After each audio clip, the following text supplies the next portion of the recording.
Good afternoon, Facebook. It's a beautiful day out there today. Thank you for joining me once again. If you would indulge me for one moment, I'd like to have you join me in a moment of silence for George Floyd, gentleman who was killed in Minneapolis on Monday. You can't watch that video without gasping, and it's just really impossible to understand. So please join me in a moment of silence for George Floyd and for the people of Minneapolis.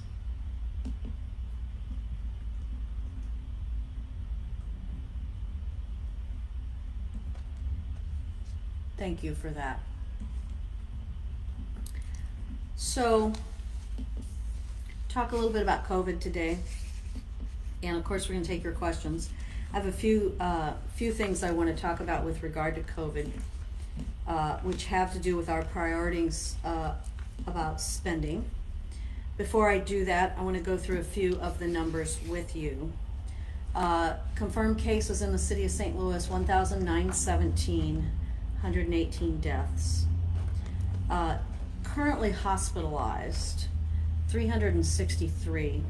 That is down 35 people from yesterday.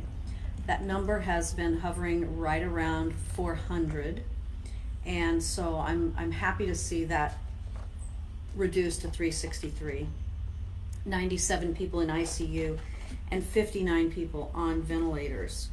If you look at all of those numbers, they continue to move down a bit. The number of new people going into the hospital is bouncing around a little bit. Yesterday, and these numbers lag a little, they're 2 days old, just because of the way it's reported. Yesterday, 27, the day before 25, 18, 12, 21, 20. So as you can see, going down a little bit, going up a little, and if you look at the graph that is charted, we continue to see that all the time. It'll go down and then back up a little and then down. So the good news and the number that is really important is that there were also 32 people discharged from the hospital. So that's how you get to having only, going into this weekend, 363 people in the hospital. So that's good.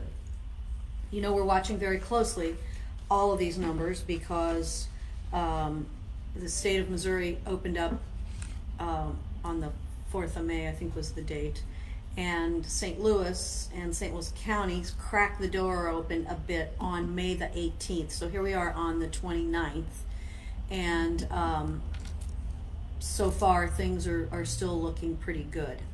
So what that means is that you all are doing a good job of maintaining a six foot distance, of wearing your masks. I got a new mask today. I thought some of you might enjoy it. I'll put it on for a second while I talk to you. I hope I don't have it upside down. You're good. I'm good? Okay. St. Louis Fire Department mask.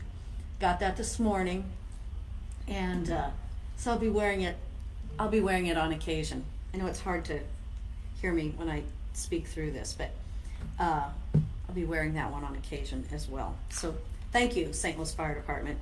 You all have done a tremendous job during this entire COVID crisis, and thank you for the new mask. So on to talking a little bit about our priorities for funding. With the CARES money, about $35 million in CARES money, about a little over, almost $11 million in block grant money, $5.5 million in emergency shelter money. We're estimating about $10 million from FEMA, another $1 million for housing for people of AIDS. These are all various grant pools of money. In total, it's about $64 million. And so my team did a great job of pulling together what is really a pretty comprehensive package that we are asking the Board of Aldermen to, as a starting point, to start with these suggestions for how we would spend that money. I know they'll have some of their own ideas. that's fine. We'll work through that together. But we know that we've got to make this historic investment in our people, because the fallout from COVID is so huge. You all know there are 41 million people in the United States who have filed for unemployment, but unemployment's going to run out, and other federal programs will run out. And so our goal here is to, you know what, I do not have the right notes here, but I'm going to get them. Sorry, give me 1 second. I'm going to my desk here. Sorry about that. What did I do with that? What do you need, ma'am? There we go.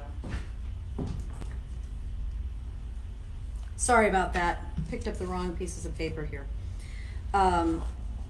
So we know that there is a lot of suffering out there, and we also know that there is more to come as these subsidies run out.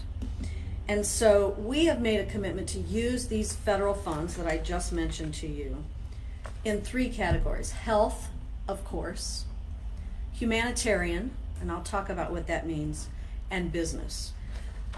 This pandemic is likely to continue to cause job losses. And as you know, many of the folks who are losing their jobs now are folks that were just making it anyway. And they're vulnerable to any sort of interruption in their pay. So these historic investments are going to address these public issues that are here, but they are on the cusp of getting worse. So I want to announce today just a few of the things that we are going to do. Hold on here. Health Department. $7 million in round numbers to the Health Department for increased staffing. That's about 25 people for a year and a half. And increased technology, both of which would be used for contact tracing and disease investigation tools and individuals. Additional amount, $1.5 million support for early childhood education. About $800 and some thousand, which is for telehealth for federally qualified health centers. That's an area that they have not been in too much, but we've all learned during this pandemic that there are a lot of things that you can telework and you can telehealth and all of that. About $1 million for people living with AIDS. That's in the Health Department. In the Department of Human Services, which for the city is a separate department than the Health Department, but so related that almost impossible to separate one from the other. But this is $18 million. And we know that there is a looming housing crisis, and we know that we have to use these funds to prevent people from becoming homeless, and also to use these funds to help those who are homeless. So in this bucket of money, there's $5 million for rental and mortgage assistance to prevent people from becoming homeless, about $3 million for utility assistance, and more than $2 million for rapid rehousing. Those are just some of the highlights of this, because we know that folks that are just getting by, when they're missing a paycheck and when unemployment runs out, which unless Congress changes this, and we hope that they do, but if they don't, runs out on July 22nd, I think is the date. So that's not really very far away. So we have to be there to stand in the gap as much as we can to prevent folks from becoming homeless. And then the third category is the small business category, and we recognize that the stay-at-home order was so disruptive for small business, painful for many of them, and of course caused many of their employees to be laid off. We are going to invest $4 million in a small business support program through St. Louis Development Corporation. It will be strictly for businesses that are under 25 people, employees, and even favoring smaller businesses than that as well, who have been hurt by this pandemic. There'll be more on the website about that next Wednesday, the 3rd. It'll be up on the website and how to apply for one of these grants. So that's on the business side. Now, on the more day-to-day side of things, of course, we are spending almost $12 million in total on PPE, masks, gloves, hand sanitizer, cleaning products, cleaning people, sanitizing facilities, all of the things that it takes to bring a city, the number of buildings, back online. Also included in that is a couple of $1 million, at least $2 million that we have committed to spend on testing. We are we have received some tests, a big number of tests today. Now, before we really announce that, I mean, I guess I just announced it, but before we really announce that, we have to test the tests. We have to run some of these tests to be sure that this batch of testing is adequate and works. Thank you. So that's included.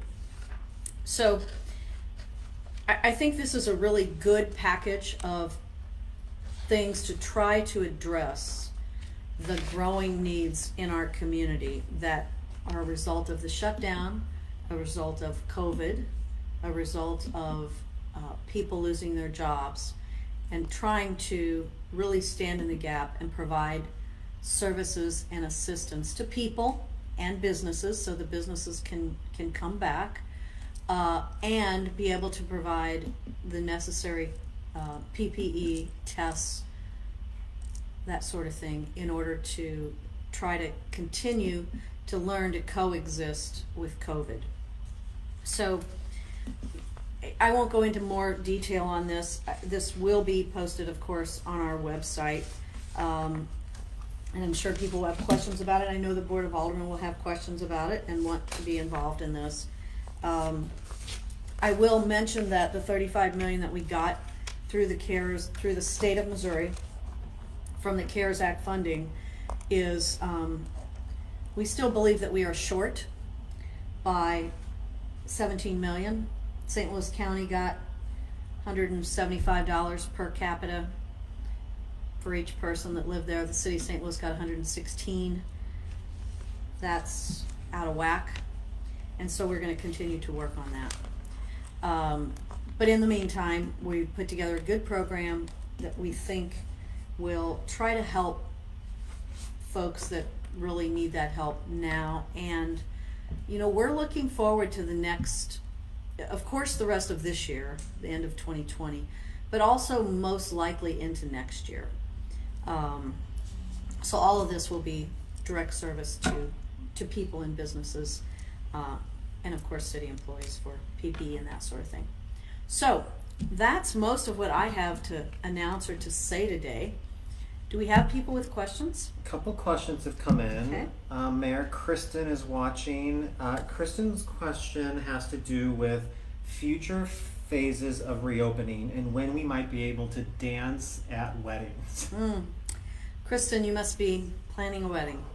I don't know the answer to that. We have to maintain social distancing, so obviously people who live in the same household, I guess they can dance together because they are together. But to really have a dance floor with a lot of people rocking and rolling, that's going to be a while. I don't know what a while is, but I don't see it happening this summer. Now, on June the 8th, so that's a week from this coming Monday, large venues in the city of St. Louis are allowed to open. And large venues would include, of course, it includes places like the zoo and the botanical gardens, but it also includes meeting rooms, ballrooms, rooms in hotels, event spaces. So under some pretty strict guidelines, you are able, after June the 8th to have a reception, but you won't have round tables of 8 or 10, at least unless you wait a while until we can loosen that up a bit. June 8th is in the city. I think the county they may be announcing this today. I could have missed, they already did it, I'm not sure. They were thinking of just a week or two different than that. So you have you have a little time before there's really going to be what you might be thinking of as a normal wedding reception. A question from Jason Mayer about when golf courses can reopen. Golf courses are open. They were able to open on the 18th. I'm talking about in the city of St. Louis now. And the only golf courses I know of in the city of St. Louis are in Forest Park. They are open. They were able to open on the 18th, and I think they opened a week ago today. Now there are some restrictions. Of course, you gotta have a reservation, you gotta pay remotely, only one person per cart, or carry your clubs, and stay 6 feet apart, that sort of thing. So golf courses are open. Golf is a non-contact sport, at least it's supposed to be. So it's open. Can you speak about the reopening of City Hall on Monday? Yes, thank you for that. So City Hall is going to reopen to visitors on Monday. We still are asking you to go online and do everything that you can online. But if there's really something you need to come to City Hall for, you can start doing that on Monday. When you come in City Hall on Monday, first of all, you'll have to have a mask. You have to wear a mask, not have it. You have to wear a mask. You'll have to have your temperature taken. And they'll ask you what you need to do here. What department do you need to go to? If you're going to get your license plates or driver's license renewed, you will likely be asked for your name and your phone number, because if they're busy in the DMV office, we call it, Department of Motor Vehicles, if they're busy there, then you may have to wait in your car until it's just about time for you to go, and then they'll call you or text you on your cell phone. So that's one way that we are going to try to manage the crowds in City Hall. The other thing that we're asking you to do is, if you're coming to City Hall to pay a bill or to renew your license, just come by yourself. Don't make it a family outing if you can help it. We know if you have kids, and of course, don't leave them. Bring them with you. But we're just saying, as few people as possible coming, because we're really trying to practice social distancing. I mean, we're not just trying, we are going to practice social distancing. And so the fewer people, the better. So City Hall's open Monday. It's been cleaned, it's been sanitized. We use a fogging system. All the offices, all the common spaces have been sanitized. The marshals will greet you when you're there, when you come in. Some of you may just need to drop something off, and if you do, there are still bins, really is what they are, for each department that are right inside the door. So if you just need to drop something off, you can walk in the front door, drop off your mail or whatever. It could be plans, could be anything. You can do that right inside City Hall. Now, these comments that I'm making apply to City Hall, but they also apply to our other office buildings, 1520 Market, so all of our buildings, but those are the two that get the most visitors. Can you speak to when gyms can reopen in the city, Mayor? We issued that last Friday, about a week ago. Gyms can reopen on June the 15th. So that's 2 weeks from Monday. A question from... With guidelines, which are online, by the way. Sorry, I should have said that all as one part of one sentence. A question from Ariana, who would like to know, what can citizens do to help the city? Specifically, are there any good volunteer opportunities? Ariana, that's a great question. I know that many of our not-for-profit organizations are really hurting for volunteers. And the reason for that is many volunteers are older. And for people that are older or have underlying health conditions, diabetes, high blood pressure, heart disease, we are really recommending that those people continue to stay home. So that cuts into the volunteer core for a lot of not-for-profits. So I would say to you, think about what is it that you're interested in, because volunteering is always a lot better if it's a subject you're interested in, and reach out to those not-for-profits. I know every single one of them needs volunteers. We've had a lot of praise for the Wear a Mask STL videos. Oh, good. Could you talk about why wearing a mask is so important and how you got the idea for those PSAs? Well, I'm going to give credit where credit is due here. Alderman Joe Rohde, some of you know him, he's been an alderman for a long time, called me a couple of weeks ago and said, you know, you really should put together these PSA videos.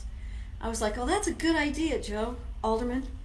And so Jacob and my staff, Jacob Long and Tommy Nagel and others really put that together. And what we did was we brainstormed, we asked people to send us a video of themselves wearing a mask and saying something like, I wear a mask for my kids, or I wear a mask for this reason or that reason.